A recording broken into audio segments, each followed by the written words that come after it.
Krishna, Hare Hare, Hare Rama, Hare Rama, Rama Rama, Hare Hare.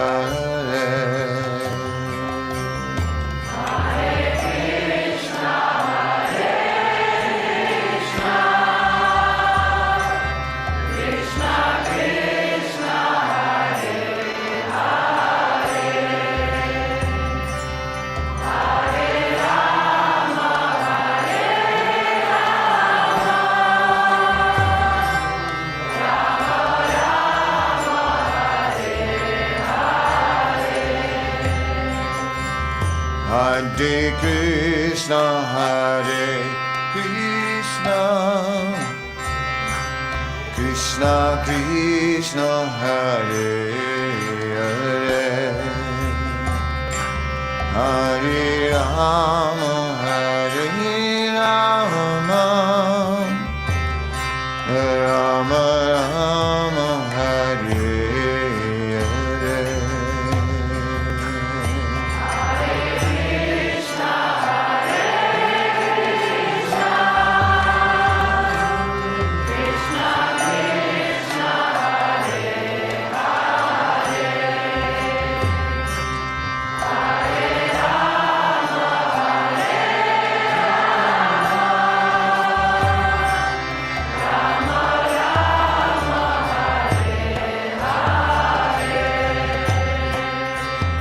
Hare Krishna, Hare Krishna, Krishna Krishna, Hare Hare, Hare Rama, Hare Rama, Rama Rama, Hare Hare.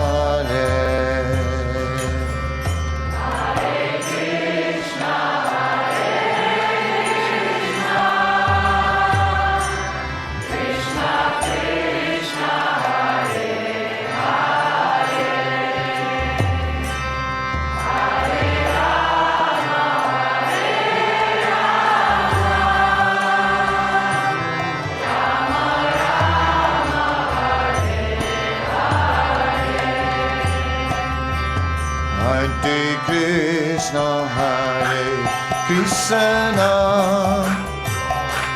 Krishna Krishna, Hare Hare, Hare Rama, Hare Rama,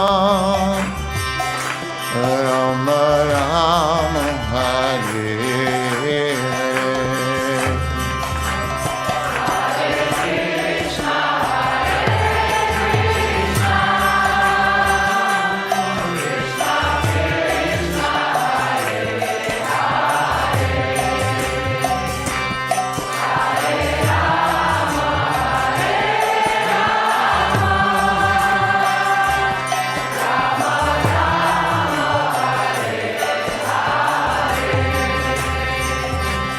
Hare Krishna, Hare Krishna, Krishna Krishna, Hare Hare, Hare Rama, Hare Rama,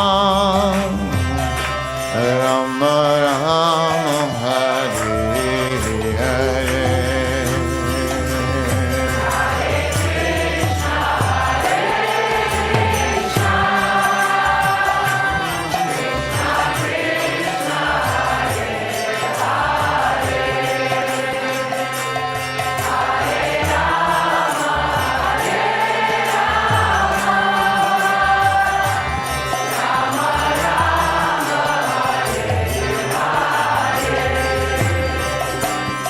Hare Krishna, Hare Krishna, Krishna Krishna, Hare Hare, Hare Rama, Hare Rama, Rama Rama, Hare Hare.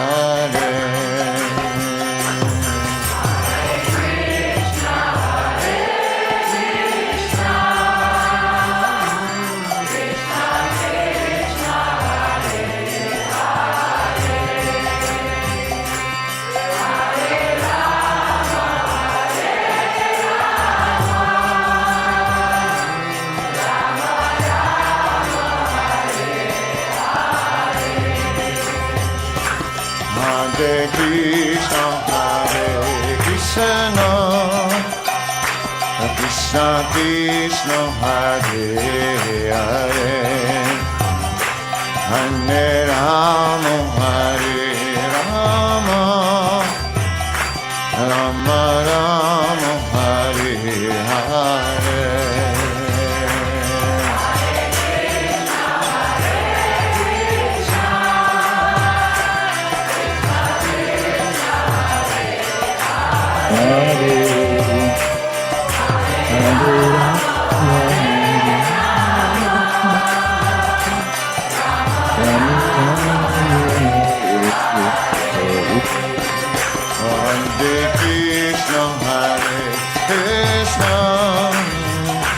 Krishna Krishna, Hare Hare, Hare Rama, Hare Rama, Rama Rama, Hare Hare.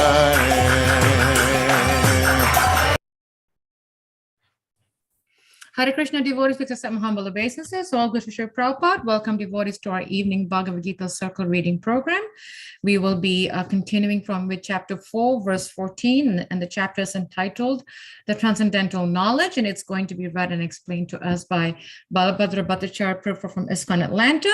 Hare Krishna Prabhu. Please accept my humble obeisances. All good to Sri Prabhupada. And it's all yours, Prabhu. It's all mine. I love it. Yes.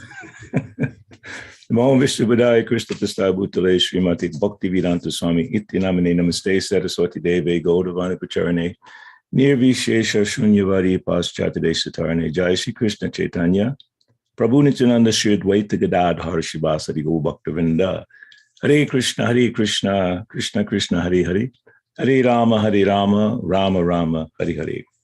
So continuing from chapter 4 with text 14. Namam karmani limpanti name karma phale spriha iti mam yo bijanati kama birna sabhajate. There is no work that affects me, nor do I aspire for the fruits of action. One who understands this truth about me also does not become entangled in the fruitive reactions of work. Purport. As there are constitutional laws in the material world stating that the king can do no wrong, or that the king is not subject to the state laws. Similarly, the Lord, although he is the creator of this material world, is not affected by the activities of the material world.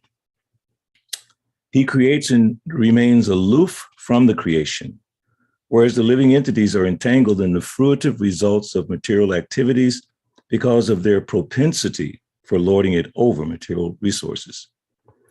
The proprietor of an establishment is not responsible for the right and wrong activities of the workers, but the workers are themselves responsible. The living entities are engaged in their respective activities of sense gratification, and these activities are not ordained by the Lord. For advancement of sense gratification, the living entities are engaged in the work of this world, and they aspire to heavenly happiness after death. The Lord, being full in himself, has no attraction for so-called heavenly happiness. The heavenly demigods are only his engaged servants. The proprietor never desires the low-grade happiness such as the workers may desire. He is aloof from the material actions and reactions. For example, the rains are not responsible for different types of vegetation that appear on the earth. Although without such rains, there's no possibility of vegetative growth. Vedic Smriti confirms this fact as follows: Nimita matram evaso, Shri Janam Sarga Karmani, Pradana Karani Bhuta, Yato Vai Sridya Shaktaya. In the material creations, the Lord is only the supreme cause. The immediate cause is material nature, by which the cosmic manifestation is made visible. The created beings are of many varieties, such as the demigods, human beings, and lower animals, and all of them are subject to the reactions of their past good or bad activities. The Lord only gives them the proper facilities for such activities and the regulations of the modes of nature, but he's never responsible for their past and present activities. In the Vedanta Sutra 2.1.34, it is confirmed, Vaishamya nigrinye na sapekshatwa shatwat. The Lord is never partial to any living entity. The living entity is responsible for his own acts. The Lord only gives him facilities through the agency of material nature, the external energy. Anyone who is fully conversant with all the intricacies of this law of karma or fruitive activities does not become affected by the results of his activities. In other words, the person who understands this transcendental nature of the Lord is an experienced man in Krishna consciousness. And thus he is never subjected to the laws of karma. One who does not know the transcendental nature of the Lord and who thinks that the activities of the Lord are aimed at fruitive results, as are the activities of the ordinary living entities, certainly becomes entangled himself in fruitive reactions. The one who knows the supreme truth is a liberated soul fixed in Krishna consciousness. Text 15. Evam gatva kritam karma purvaya api mumukshubi kuru karmaeva tasmatvam purvai purva taram kritam. All the liberated souls in ancient times acted with this understanding of my transcendental nature. Therefore, you should perform your duty following in their footsteps. Purport. There are two classes of men. Some of them are full of polluted material things within their hearts, and some of them are materially free. Krishna consciousness is equally beneficial for both of these persons. Those who are full of dirty things can take to the line of Krishna consciousness for a gradual cleansing process, following the regulative principles of devotional service. Those who are already cleansed of the impurities may continue to act in the same Krishna consciousness so that others may follow their exemplary activities and thereby be benefited. Foolish persons or neophytes in Krishna consciousness often want to retire from activities without having knowledge of Krishna consciousness. Arjuna's desire to retire from activities on the battlefield was not approved by the Lord. One need only know how to act. To retire from the activities of Krishna consciousness and to sit aloof, making a show of Krishna consciousness, is less important than actually engaging in the field of activities for the sake of Krishna. Arjuna is here advised to act in Krishna consciousness, following in the footsteps of the Lord's previous disciples, such as the sun god Vivaswan, as mentioned herein before. The Supreme Lord knows all his past activities, as well as those of persons who acted in Krishna consciousness in the past. Therefore, he recommends the acts of the sun god, who learned this art from the Lord some millions of years before. All such students of Lord Krishna are mentioned here as past liberated persons engaged in the discharge of duties allotted by Krishna. Text 16. Kim karma kim karmeti kavayo pyatra mohita tate karma pravakshami yajgatva mokshase shubhat. Even the intelligent are bewildered in determining what is action and what is inaction. Now, I shall explain to you what action is, knowing which you shall be liberated from all misfortune. Purport. Action in Krishna consciousness has to be executed in accord with the examples of previous bona fide devotees. This is recommended in the 15th verse. Why such action should not be independent will be explained in the text to follow. To act in Krishna consciousness, one has to follow the leadership of authorized persons who are in the line of disciplic succession, as explained in the beginning of this chapter. The system of Krishna consciousness was first narrated to the sun god. The sun god explained it to his son Manu. Manu explained it to his son Ikshwaku. And the system is current on the earth from that very remote time. Therefore, one has to follow in the footsteps of previous authorities in the line of disciplic succession. Otherwise, even the most intelligent men will be bewildered regarding the standard actions of Krishna consciousness. For this reason, the Lord decided to instruct Arjuna in Krishna consciousness directly. Because of the direct instruction of the Lord to Arjuna, anyone who follows in the footsteps of Arjuna is certainly not bewildered. It is said that one cannot ascertain the ways of religion simply by imperfect experimental knowledge. Actually, the principles of religion can only be laid down by the Lord himself. Dharmam tu sakshat bhagavat pranitam, Srimad Bhagavatam 6.3.19. No one can manufacture a religious principle by imperfect speculation. One must follow in the footsteps of great authorities like Brahma, Shiva, Narada, Manu, the Kumaras, Kapila, Prahlada, Bhishma, Shukadeva Goswami, Yamaraj, Janaka, and Bali Maharaj. By mental speculation, one cannot ascertain what is religion or self-realization. Therefore, out of causeless mercy to his devotees, the Lord explains directly to Arjuna what action is and what inaction is. Only action performed in Krishna consciousness can deliver a person from the entanglement of material existence. Text 17. Karmano yapi bodhavyam cha vikarmana akarmanas cha bodhavyam gahana karmano gati. The intricacies of action are very hard to understand. Therefore, one should know properly what action is, what forbidden action is, and what inaction is. Purport. If one is serious about liberation from material bondage, one has to understand the distinction between action, inaction, and unauthorized actions. One has to apply oneself to such an analysis of action, reaction, and perverted actions, because it is very difficult subject matter. To understand Krishna consciousness and action according to its modes, one has to learn one's relationship with Krishna, i.e., one who has learned perfectly knows that every living entity is an eternal servitor of the Lord, and that consequently, one has to act in Krishna consciousness. The entire Bhagavad Gita is directed toward this conclusion.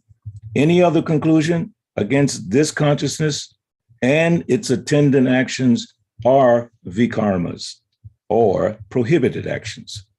To understand all this, one has to associate with authorities in Krishna consciousness and learn the secret from them. This is as good as learning from the Lord directly. Otherwise, even the most intelligent persons will be bewildered. Text 18. Kamanya karma ya pasyet akarmani cha karma ya sabudhiman manusyeshu sayukta kritsna karma krit. One who sees inaction in action and action in inaction is intelligent among men. And he is in the transcendental position, although engaged in all sorts of activities. Purport. A person acting in Krishna consciousness is naturally free from the bonds of karma. His activities are all performed for Krishna. Therefore, he does not enjoy or suffer any of the effects of work. Consequently, he is intelligent in human society, even though he's engaged in all sorts of activities for Krishna. Akarma means without reaction to work. The impersonalist ceases fruitive activities out of fear, so that the resultant action may not be a stumbling block on the path of self-realization. But the personalist knows rightly his position as the eternal servitor of the Supreme Personality of Godhead. Therefore, he engages himself in the activities of Krishna consciousness. Because everything is done for Krishna, he enjoys only transcendental happiness in the discharge of this service. Those who are engaged in this process are known to be without desire for personal sense gratification. The sense of eternal servitorship to Krishna makes one immune to all sorts of reactionary elements of work. Text 19. Yasya sarve samaramba kama sankalpa varjita jnanagni dagda karmanam tam ahu panditam Buddha. One is understood to be in full knowledge whose every endeavor is devoid of desire for sense gratification.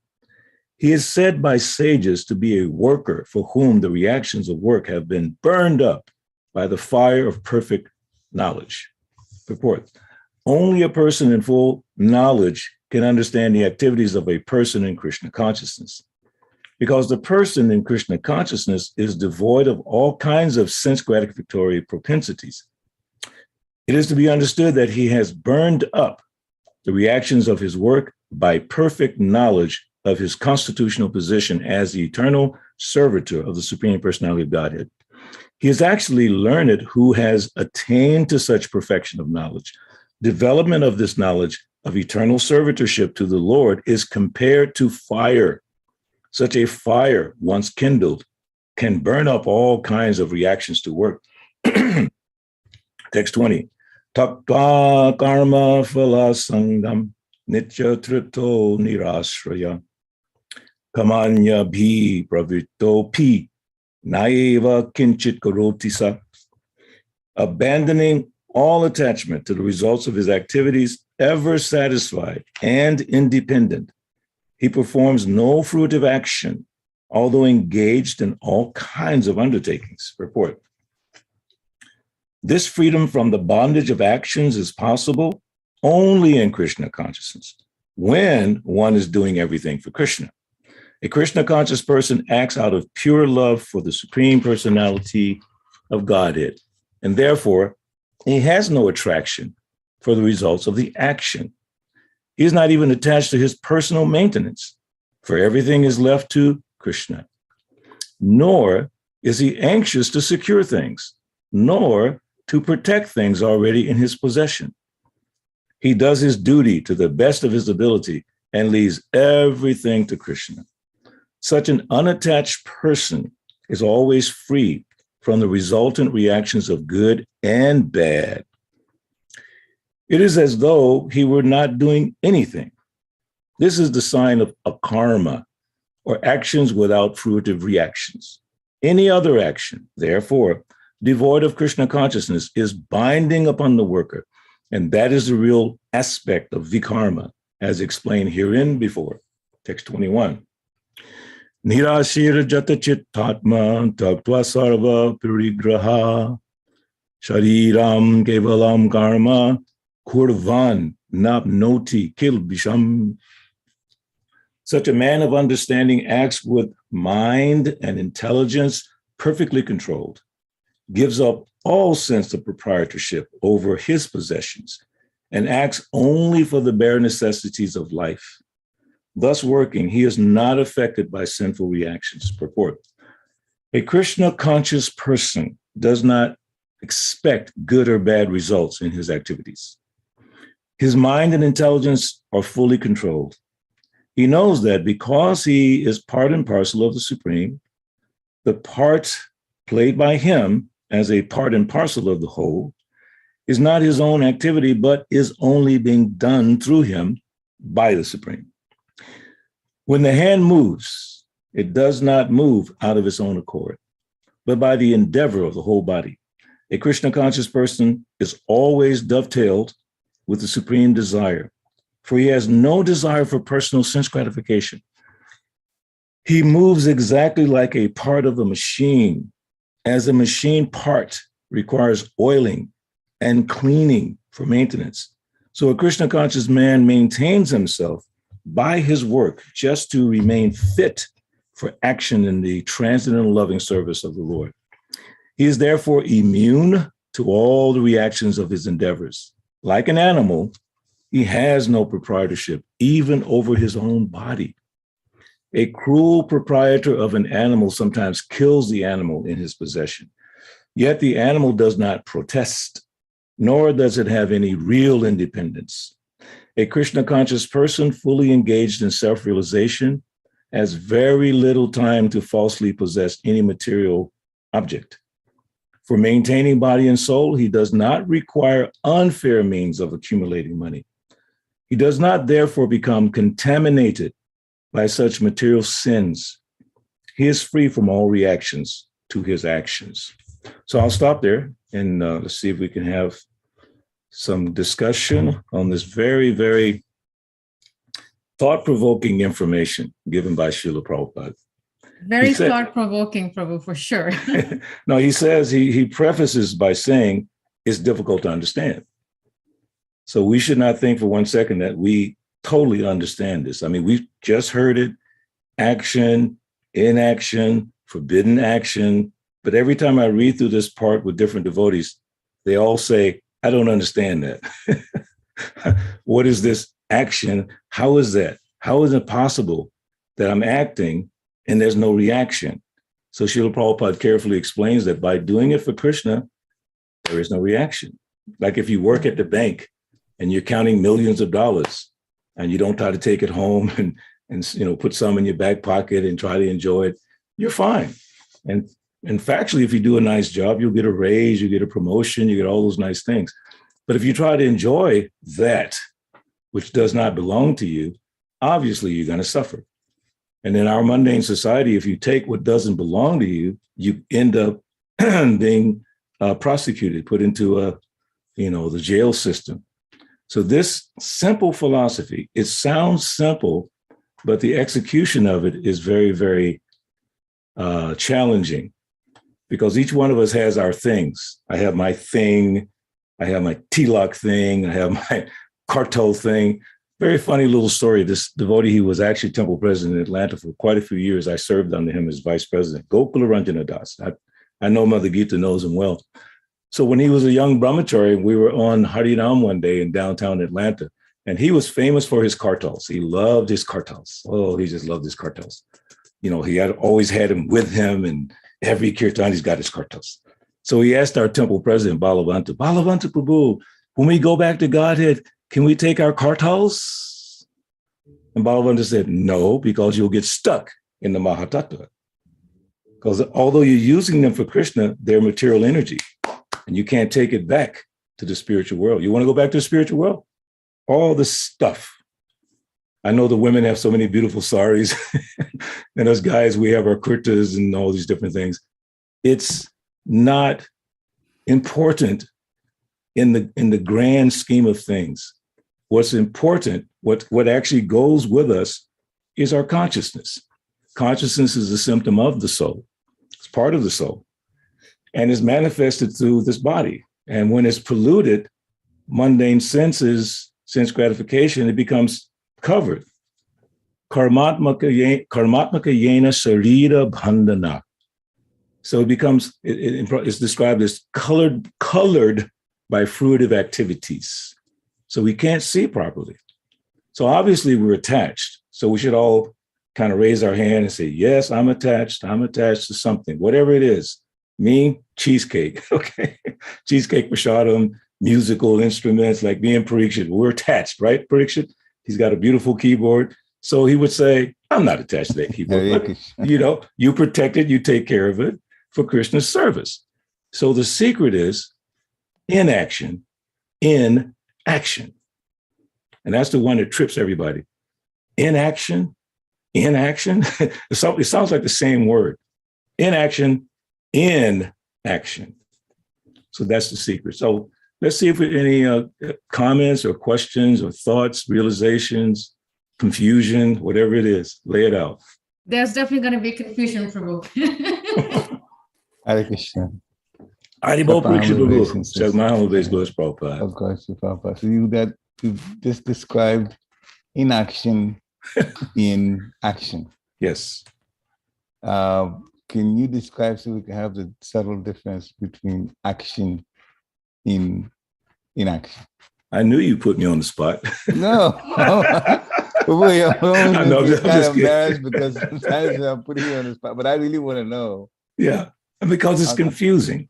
Hmm. Action in inaction, inaction in action. So let's say action in inaction. So let's think about that for a second. Because I get confused as well. It's very hard to understand. Well, inaction in action is easier to understand because you say, I'm doing the activity, but I'm not getting the result because I'm doing it for Krishna. So it's almost like you're not doing anything.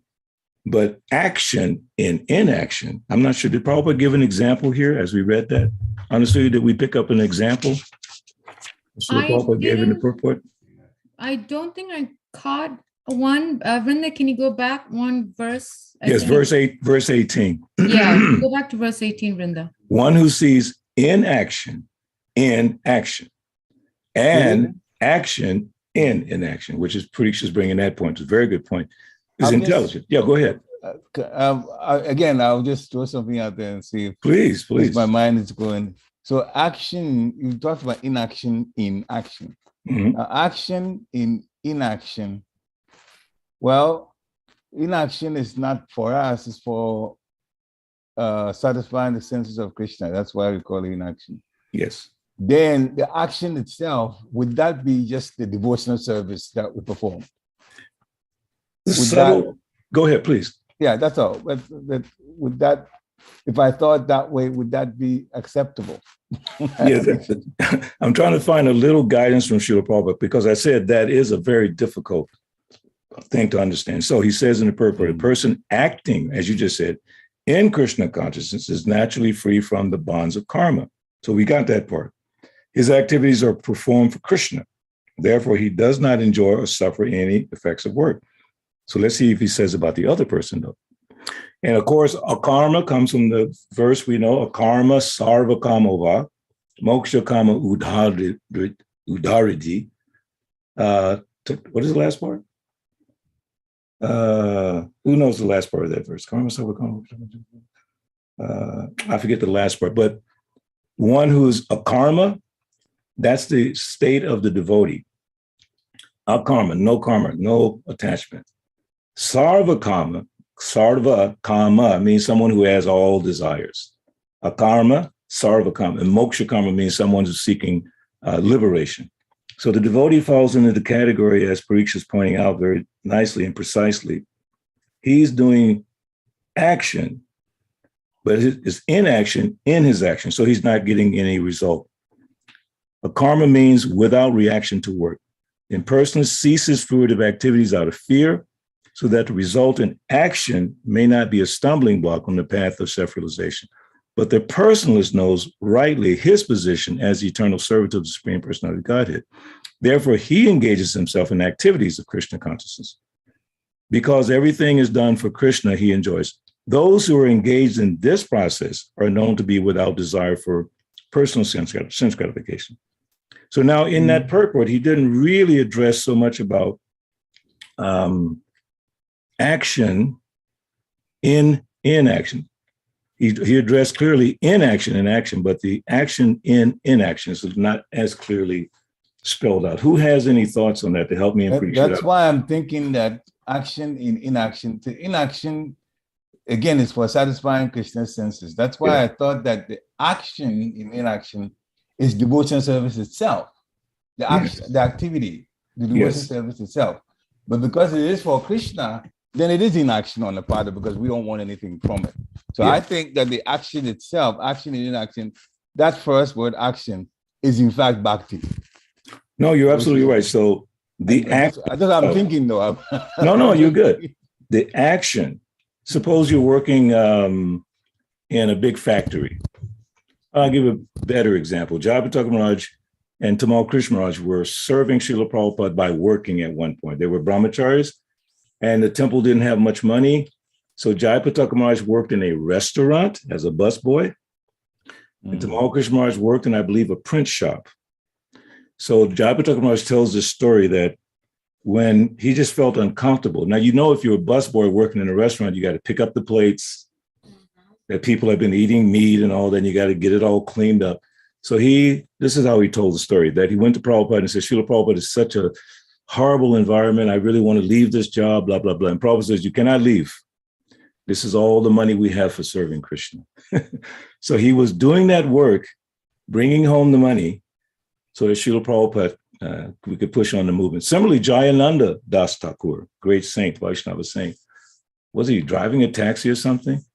And all the money he had saved up was like $5,000 from driving a taxi. Now, you know who sits in a taxi: cigarette smokers, prostitutes, drug dealers, who knows?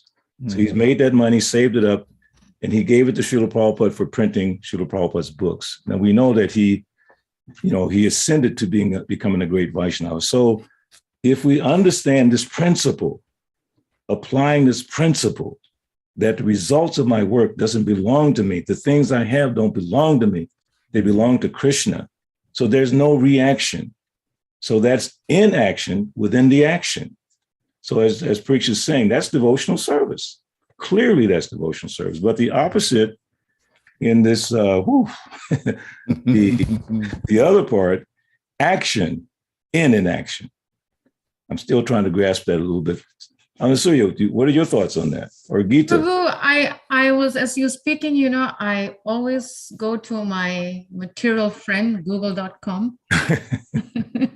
And then I'll address the questions that are in the chat. So I was able to pull up a lecture on 1969 by Srila Prabhupada, where Tamakaraja Maharaj asked Srila Prabhupada, can you explain, Srila Prabhupada, once again, what action in action in action, and inaction in action? I had to reread that twice, so bear with me. So Srila Prabhupada says, action, just like you are active. You are working, you are all Krishna conscious devotees, you are also working. Mm-hmm. So you're not sitting idly, but it is inaction. Inaction in the sense that it is not producing any reaction. It has no reaction, but others, those who are not acting in Krishna consciousness, they're also busy, but they're producing their reaction. So things which are not producing reaction, that is an action. Wow. That's what Srila Prabhupada is saying. Yeah, so Prabhupada says, so things which are not producing reaction is inaction. Yes. One who can see that quote, I am acting in this way, there is no reaction, close quote, that is inaction. And one who sees that, quote, I'm doing this, but there is reaction, that is action. So that's one. And another, yeah, and there's another one that I just caught again from Srila Prabhupada that I thought was pretty, hey, Krishna Karuna Sindhu, where is that? Krishna, Krishna, Krishna, Krishna. He's a source of memory. Yeah, I'm looking because I always like to, when I don't know something, Prabhu, I just go to vaniquotes.org. I know. And I get all my answers there. Yeah. But yeah, so I can't find the other one, but that's what I'm getting, Yeah. And so there's a question here, Prabhu, by Prasad, and he's asking, how can we introduce inaction, our karma, in our jobs, employment, so that we do not gather reaction from our actions? Yeah, that's a very practical question, which, again, I think we discussed this maybe, I don't know, last week or whenever, but if you have the job, and of course you have to take care of your family. If you don't take care of your car, it breaks down. If you don't take care of your body, it breaks down. So Prabhupada always encourages us, your ever well-wisher. I hope this finds you in good health. So how do you get good health? You take care of your body. So in our society, you have to have money to take care of your body. You have to have money to clothe your body. In the cold, you need proper clothing. Prabhupada used to always say, don't you have socks? Why are you coughing? Don't you have socks? So yes, the money we make, we take care of our family responsibilities. And as much as we can pull to the side, we try to use directly in Christian service. Now, that doesn't mean you have to give everything to the temple. You can buy some things like books and so on and so forth. You can preach, so many ways you can serve the spiritual master in the movement. So Prabhu, Prasad, you said Prasad, Prabhu, right? Yes. You're on mute. Understood? We lost your voice there. You're on mute. Yes, Prabhu, this is Prasad. Mhm. Yes, I thought it's him. Yeah, so the point is, I always give this simple example of myself. Before I joined the temple, I was working on 14th Street and the temple's on 13th Street. So obviously I could go to the temple. And I had this particular job where I was shuttling the executives up and down this new condominium. It was a brand new thing being built in Atlanta. So I had this elevator and I had to take all the dignitaries up to the penthouse and bring them back down, up and down. So I would get tips. Sometimes they give me $50, $20, whatever, they give some money. Immediately, when I had a break, I'd save that money and run to the temple to buy something, buy books, beads, something. I just wanted to use that extra that Krishna had sent me. I figured Krishna sent that to me to bring to him because I had enough money from coming from the job. So this was extra. So Prasad Prabhu, whatever you have that you can parse and keep to the side for directly serving Krishna, that purifies. And Srila Prabhupada actually said, by using your money in Krishna's service, no matter what is the job you do, that purifies your income. The more you use for non-Krishna conscious things. And see, non-Krishna consciousness within the context of Krishna consciousness, what we mean there is that taking care of your family for devotional service so they can serve Krishna is Krishna conscious use of your money. Taking care of your car so you can go to the temple and go to work to make more money for Krishna service. That's transcendental. So it's, okay, the secret is what Rupa Goswami said. Devotional service, advancement in devotional service is dependent upon the attitude of the practitioner. Whatever job you have, you can think, I'm doing this for Krishna. But then Prabhupada said, if you're doing it for Krishna, then the money should be used for Krishna as much as you can. So I hope that makes sense. But another quick one, Srila Prabhupada said this man came to Vrindavan, gave all his money away to his family, came to Vrindavan to surrender to Krishna. And Krishna looked at him and said, that's nice, you come, but where did you keep the money? Because Krishna knew he had the money, but he gave it to all his family. He thought he was renouncing. So Krishna says, nice, but where did you keep the money? You didn't bring it to me. So most of us, when we came, when I say most of us, the ones who joined and moved in the temple and gave up everything. Tamal Krishna Maharaj said one time, it was so nice. He said, when we moved in the initial stages, we sacrificed so much. The initial taste was like a huge explosion of nectar because we sacrificed. We didn't know anything about sacrifice. We just moved in the temple, gave away things or donated to the temple. And then because of that sacrifice for Krishna's service, we made advancements. So Prasad Prabhu, whatever you can sacrifice for Krishna's service, you will feel the joy, the ecstasy of that. Now, the thing to remember is that you don't have anything to give Krishna. Why? It belongs to him. It's like taking a lamp and offering it to the sun, or taking water from the Ganges and offering it to the Ganges. It's nice, but guess what? The sun doesn't need your little lamp, and the Ganges doesn't need your water. Krishna doesn't need our offering. He's just putting himself in a situation where we can practice serving him by giving what we have in his service. And the greatest joy is in doing that. So that's my thought on that. Anyone else? Did that help, Prasad Prabhu? There was a little slight difference Sure. of the thing that I was checking on this topic was when we are at job and we have to take different decisions, and we would carry the reaction of those decisions, right? So how do we deal with that from a perspective of a karma? Yeah, see, again, it's your job, correct? That's your job.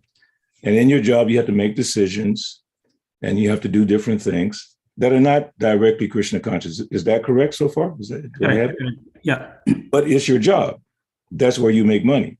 The money you have is how you take care of your family, how you give donations to the temple. So when a devotee does his job, see, Prabhupada said like this, it looks like the same thing. The karmi working and the devotee working looks like the same thing, but it's not the same thing. Because the devotee's mentality is that I'm doing this as a service to Krishna. Doing what?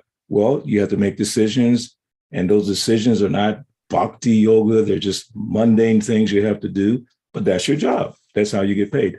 So it's the consciousness. Just if you can remember one thing, which is advancement in Krishna consciousness is dependent upon the attitude of the practitioner. It's not the thing that you do. Like you might, or we might think, well, being on the altar, being a Pujari is so much better than being a grihasta working out in the material world. Is it?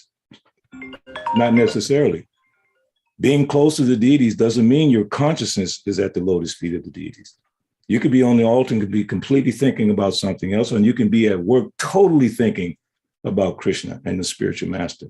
So I hope that helps a little bit. It's a balance of your attitude when you're doing your work and you're making your decisions.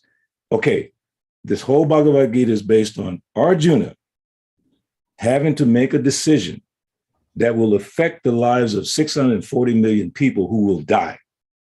And he knows that. That's why he doesn't want to fight. Bhishma will be hurt. Dronacharya will be hurt. All these people will die by making this decision. What decision is that? Krishna says, I want you to fight. And Arjuna decided at the end he will fight. And please, peeled back and think about this for a second. His fighting was ferocious. He pleased Lord Shiva. Arjuna was a great Maharati. So he's fighting with ferocity and thinking of Krishna. So Krishna told him, fight and think of me. Go to work tomorrow and think of me. Our responsibility working in this modern society compared to Arjuna's decision and the responsibilities he had to see that 640 million people are going to die, you can't compare it. But so Prabhupada said in this purport, those who hear Bhagavad Gita and follow as Arjuna did, you're practically assured success. So put it in that context. Your responsibility, and I'm not downplaying your responsibility, but your responsibility to make decisions and this and that, it is minuscule, very small compared to what Arjuna had to do in his decision-making process. But Krishna wanted him to do that. He wanted him to fight ferociously, but at the same time think of him. So that's how I see it. That sort of protects my consciousness when I see it in that perspective, that Arjuna did not leave the battlefield. He wanted to leave the battlefield so he could be more fixed in his meditation. Krishna said, no, stay in the battlefield. Battlefield means decisions, fighting, this, that. Is that correct? Am I correct so far? Yes, Prabhuji. Balabhadra Prabhu, I found an example by Srila Prabhupada. Go for it. Again, Vani quotes. Srila Prabhupada said that this is Tamakrisha Maharaj asking the same question. And Srila Prabhupada says, reaction means when you enjoy or suffer, that is called reaction. Inaction means when there is no result on your account, just like you're working on account of the state. If the state orders you to fight, so you are fighting, you are killing so many men, there is no reaction. But without the state's order, if you kill one man, immediately you become a murderer. That is immediate reaction. Yeah. This is very simple to understand. Similarly, if you act on the supreme order, that there is no reaction, and if you act on your own account, then there will be reaction. Yeah, beautiful. And I had a realization from what Parikshit brought up first, what about action in inaction. And if you think of it like this, so it seems like being inactive would be better. So there's no action, there's no reaction to it. But if that, as Prabhupada said, someone who's thinking, I will go away from my service and just sit down and, be inactive and meditate on Krishna, there's reaction there. There is an action there because you're doing it for your personal gratification. So that's that action in inaction. Even though he's inactive, he's getting a reaction because he's not doing it for Krishna. So there was one example of a devotee, disciple of Srila Prabhupada. He wanted to go to Radhakunda and just stop all activities in ISKCON, just go sit in Radhakunda and chant all day. And Prabhupada said, he is not in Radhakunda. He's in Narakakunda. He's in hell because he's not following the spiritual master. He's thinking, I will go there and be inactive, just chant and all this and that. But the spiritual master did not want that.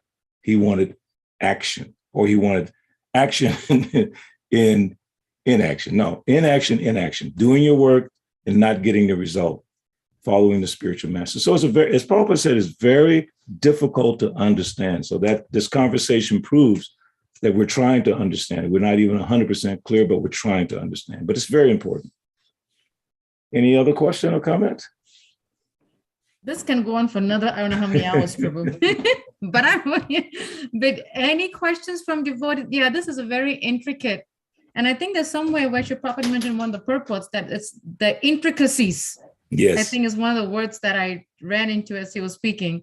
But yeah, Prasad said, thanks, Prabhuji, he got it. Any other question from devotees? Any other comments, thoughts, reflections on this? And I know we're going to, visit this as we go into the next few verses, on Friday. But I want to thank you so much, Prabhu, for going over time with us and explaining this.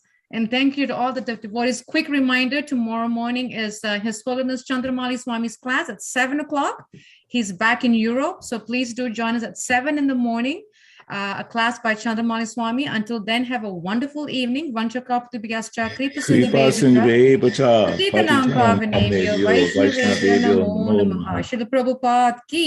Yeah, Hari Bol, everyone. Hare Krishna.